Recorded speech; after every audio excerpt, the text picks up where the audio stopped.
if I go in there and win the first round, Yeah. the person I'm fighting will have to win the next 2 to win the fight. So it's such a good tournament. Yeah. People leave it all in the line. Yep. And I'm buzzing to be in it. I win the heist. I win it. Whatever means necessary, whether that means boxing someone's head off for 3 fights or whether that means having a tear up for 3 fights, I will win it. I can't wait to get in there and I'll get the win. Today's guest is Ellis Steward. We go over him going into GBM's The Heist, how he started boxing, what it's like growing up with a kind of British legend trainer dad. You know what I mean? Like he's an absolute G of a young man. I hope you enjoy it. Like, rate, subscribe. Yeah, it's true though. It's true. Like, it just corners are just a bit. Mate, who are you telling? Jeez. At least you've committed to it. I didn't have much of a choice. Yeah, mine's always been bad though. I've always, since a kid, I looked back at a picture the other day. Yeah. I must have been 12. Right. Doing athletics. Maybe even younger. Mate, you got a great barnet. Honestly, does that same hairline? My son's got the same hairline. Yeah, I'm told. There's nothing wrong with that. Bad. It ain't going. Your dad's got a full head of hair, hasn't he? Yeah, ain't going nowhere. Or hopefully. It'll go grey and then you'll be sorted. Yeah, exactly. We'll give it that one. Yeah. You know, I never want to wish that on anyone, guys. You know what? I might be able to hold on to it. I think you'll be able to hold on to it. Yeah. Ellis, welcome. Yep. Mate, thank you for coming. Thanks for having me. Mate, I'm very happy to have you because obviously you're the next gen down. Mm-hmm. Dad's a trainer. We've got Brad sitting there in the corner. Look, he looks very comfortable in the corner chair, doesn't he? He does. See, he looks a little bit there, but it's we call that the cuck chair. The cup chair. Cuck chair. Yeah, it's exactly. I was going to say the cup chair. No, the cuck.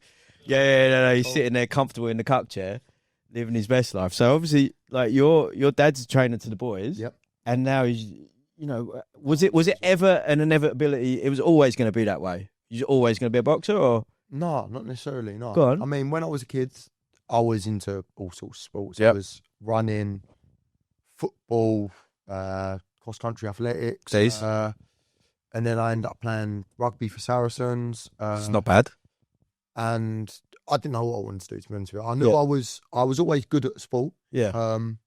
And I was always boxing alongside it, just for the training, for the fitness. As I got to about probably 13, 14, I had to decide I was wanting to box a Repton at the time, or I wanted to box. My dad said, if you want to box, I'm not training you. He said, go Repton, do it on your own, because I don't want you to do it because of me. Yep. So I had the choice sort of boxing or rugby. And to be honest with you, I hated the cold. Yeah. I weren't enjoying rugby. No. I was loving it because obviously I was playing good teams, playing good boys, but deep down was for me, it probably wasn't. Right. It probably wasn't. And you went boxing? Yeah, boxing it was. What was it's almost like it's the family business, but what was the thing that bored you, what made you make that choice other than the cold, obviously? But Okay. It's just... I reckon, I remember there was one night, James the Gal, obviously my dad just worked with James the Gal. Yep. He was boxing a French guy called Hadila Mohammadi. Yeah. I don't know if you remember him. Callum Smith, I think, boxed him as well. He boxed him, and it was at Blue Water Shopping Centre. I remember it was the most unbelievable fight going. Yeah. I was just on the edge at the time, sort of deciding. I think the atmosphere and how good it was, and just how much I loved the sport. Mm-hmm. I think that's what sort of tipped me towards boxing. And that was probably the moment where I was like, boxing, I think. But it was an hard one. When did he decide then, all right, I'm going to be in your court? Is it like a dad thing, which is like, look, unless there's someone else that I'm comfortable doing it, it's got to be me? So... Because that must have been that's a hard decision. It took him a while. So, obviously, I don't know if anyone knows, but he had a boxer, Michael Norgrove, which he passed away in the ring. He was boxing. I remember I was meant to be there. It was a Thursday night up in London. I was at school at the time. He was like, no, I don't want to come. You've got school tomorrow. It's going to be a late one. Michael Norgrove collapsed in the ring, had a brain hemorrhage, and passed away a week later. It was... Was he the white collar kid? It wasn't the white collar kid. No, it was in a pro fight. Okay, fight. Mark Burford was the promoter. Yep. He was a small promoter coming through at the time. And yeah, he had a serious injury. He didn't even get hit with a massive shot. Got hit with one jab. Was winning the fight, knocked him down in the first round. And yeah, it it broke my dad. It broke him, and it took him a long while to sort of settle into the idea that I wanted to box and to allow me to, because he obviously, that was sitting in his head that thing could happen to me. You know what I mean? Yep. But eventually, I pestered him. I wanted to do it. He knew, and that's why I think he said, if you want to do it, you go to Repton on your own. Yeah. And you do it off your own back. I don't want to. I'll train you, of course, but I don't want to be the one who's. I don't want you to say I've done it because of my dad. Yeah. No. Like, you know, you're a dad as well. Like, there is nothing worse that even with my kids, like, I'll obviously have the fights on. I don't want them to be watching the fights and pretending they like the fights to spend time with daddy. Like, you want them to, if they want it, they want it. Yeah, it doesn't matter what. Definitely. 1,000,000%. I mean, my boy he's 2 at the end of this month, in November now. And he's in the gym all the time with me. Like, he comes down to the gym and he hits the bag, puts the pads on, he loves it, but I'd never push him into it. No. Same as my dad didn't for me. If you want to do it, of course, like I'm not gonna force him away from it, but I would never force him into it, and it's a brutal sport. Fact. It's brutal. I'd never push him into it. I'd never push anyone into it. Yeah. It's good for their fitness, but if it comes off, it comes off. I mean, but then from the perspective of the sport itself, there is no better sport to, I mean, like, look at Fabio last weekend. You know what I mean? 10 years boxing, 4 white collars, number 2 in the division now. Yeah. You know what I mean? There's no other sport like that. 100%. Right. I mean, you can go from down there to up there in no time at all. Yep. It's mental. I mean, I remember Lionels always used to use the phrase like snakes and ladders. Yep. You can have one fight and it can boost you through the roof. Mm-hmm. You can also have one fight at the top and it can bring you back down to the bottom. He had both. Yeah. He had both. I think it's as good a time as any to talk about you. Yep. Next week, yes. Yeah. Next week, 6 days today. Mate, the Heist. Yep. Excited? Of course.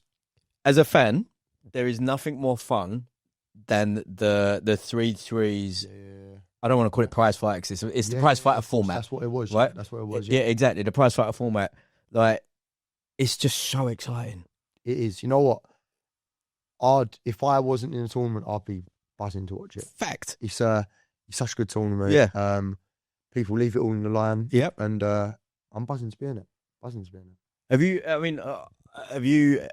you adapted? I mean, obviously you've adapted training, but like, how do you? Because like, it is just a sprint, isn't it? It's an absolute crazy sprint. It is. Yeah. How many fights? It's going to be 3 fights, 4 fights. 3. So 3. You got the quarter semi-finals. Yeah. Or touch wood. I believe I'll win the tournament. Touch wood, I'll get through. If I remember rightly, there was like a little chat GPT simulation that had you as the number 1, isn't it? You had the winner. I mean, that's what it is. Yeah, it's right. We've got to trust AI at a certain point. Definitely. I mean, I trust it now. Yeah, definitely. I did it before. No, neither did I. Neither did I. I might not trust it after the fight. I'll win it and then fight goes. You just join the resistance at that point. Yeah, bin it.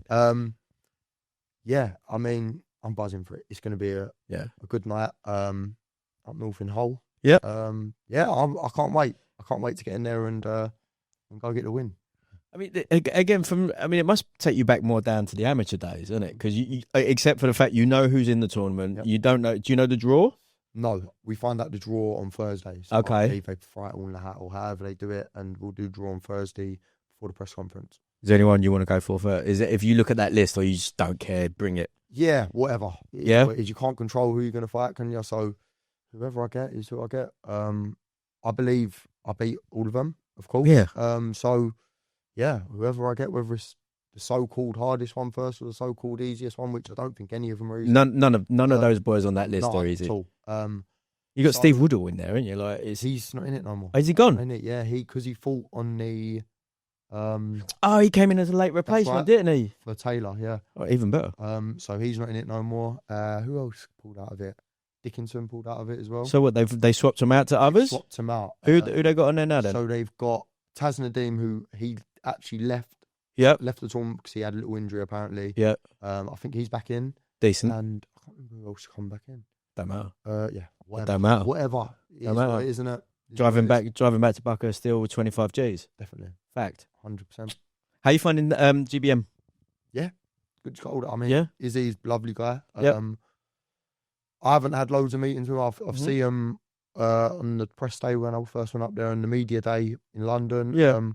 Yeah, everyone seems good as gold. Yeah, they seem to run like a very nice, like tight ship. Definitely. I mean, it's almost like, I wouldn't even say small haul. No, I wouldn't even say, it's like mid haul. Yeah, mid haul. Yeah, mid haul. It's not like your top shows, but the way they run it is, it's like it's a TV show. Yeah. I mean, it's nice that they're, you know, there's a few top tier boys on there that like they're open to the other promoters around their level as well, which is always good, because sort of the small haul ones tend to be a little bit more insular. Yeah. But like from their perspective, they do a good product. They do. Yeah, Very and good show. obviously it's on DAZN. There's nothing to complain about. I'm buzzing for it. It's on DAZN on a big platform, so yeah, it's even better to show how good I really am. So obviously you're from the local ends. Mm-hmm. Yeah, from right. still. I saw a little thing about your sunbed usage. We've asked Brad about his sunbed usage, but what we're saying on that one, because obviously I'm actually not a massive sunbed user at all. I mean, I'll probably have a couple this week, just so you I look all right. You got to take the edge off, innit? But this is Yeah, what I wanted to ask you about. There is nothing worse than when you get there, they give it the weigh in, and it's just like, mate, have you ever been outside? 100%. I'm not half Italian. This is it. So I've got to have some sort of tan. I mean, you can't do a spray tan 'cause it's going to ruin everything. Never a spray tan. No, it's not even for pants. Carrot, didn't you? Well, yeah. I mean, look, the shade I used to use was called Twilight Mistress. Huge. He knows about all this. Shout out Strawberry Glow. Strawberry Glow. Yeah. There you go. There you are. Okay, mate. With the tournament format, right, for you, is it? Have you done anything even close to that? No, nothing. And then, all right. Well, then, as a pro, then, like, are you? It's something you need to adapt to. I think this is kind of my thing, where it's like my mate Larry won prize fighter, right, and he's a boxer, but it doesn't bode to any style. No, that's the thing I'm most curious to see. It doesn't. I mean, you're going to get the boys which come in there and try and absolutely tear your head off. Yeah, but at the same time, they leave themselves open potentially when they're trying to do that. I mean, if I go in there and win the first round, the person I'm fighting will have to win the next two to win the fight. So then they all then pick up the pace. Yeah, whether I can withstand that pace, I believe I will. But then once again, if they're trying to push the pace too much or leave themselves open, you know what I mean? Same goes for me. If I lost the first round and I got desperate, I could leave myself open. So it's an interesting game. I mean, you could go two ways. You could make it boring and outbox on 3 rounds, or you could go in there and have an absolute tear up for 3 rounds. So I mean, but this is kind of the fascinating thing about the format, right? Because you kind of it's a fucker, because you either want to get it done, dusted as quick as possible, and then you open yourself up to not being able to get the job done, and you got a problem on your hands. You're reserved and you're keeping it as boxed as possible. Maybe snooze out a little bit, but you're keeping the energy for around like for the later round, for the later pool, right? The fight 2, fight 3. You want to be as fresh as possible. There's a lot to this. Then again, you also don't want to start too slow, do you? No, you don't want to ease off too much and think about the later rounds. You got to get through that round you're in at the time. It's way more complicated than a normal fight, and it's so. That's exactly it. Yeah. So I'm buzzing for it. It's going to be a good night. What did your dad say about it? He was he just like, let's go for it straight away? I mean, I've been looking for the big opportunity. Yeah, but that's a Southern area title fight, whether it's an English title, eliminator, whatever it is. I've been looking for it, and this come up, and I thought it was a perfect opportunity for me. Fact, perfect opportunity. Absolutely. Go to your cam. Let's go. This Saturday, sell it. This Saturday, the 8th of November, I win the Heist. I win it, whatever means necessary, whether that means boxing someone's head off for 3 fights, or whether that means having a tear up for 3 fights, I will win it. Coming back to Budapest still with 25 grand. 1,000,000%. Absolutely. 1,000,000%. Ellis, you're the man, dude.